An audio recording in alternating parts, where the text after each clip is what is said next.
يلا يا عادل الاكل جاهز اهو. اهلا. انا لسه كنت هخبط يا عادل لقيتك اهو في وشي. نورت يا حماتي والله. حبيبي ربنا يبارك. امال فين دينا؟ دينا والله ده احنا لسه كنا هنتغدى دلوقتي. ما شاء الله. طب يلا حماتي بتحبنيش. طب بقول لك على حاجه، اتفضل. اقعدي على السفره وانا هعمل لدينا مفاجاه. يعني مش هتقول لها ان انا جيت؟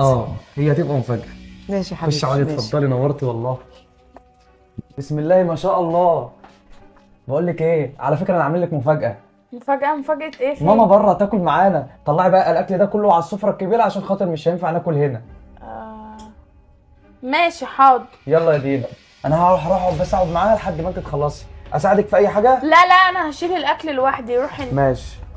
بعد اذنك يا امي بقى هنزل اجيب لك حاجه ساقعه كده وشويه حلويات عشان طب خاطر- بكلف نفسك ليه يا ابني؟ اكلف نفسي؟ بقول لك والله ما ليا بركه الا انت. ربنا يبارك لك. دينا عرفت ان انا جيت؟ انا بصراحه قلت لها وهي فرحت جدا. ماشي يا حبيبي. هتجيب الاكل دلوقتي وهناكل على السفره دي، ماشي؟ بعد ربنا اذنك. يصلح حالك يا ابني، ربنا يوسع عليك.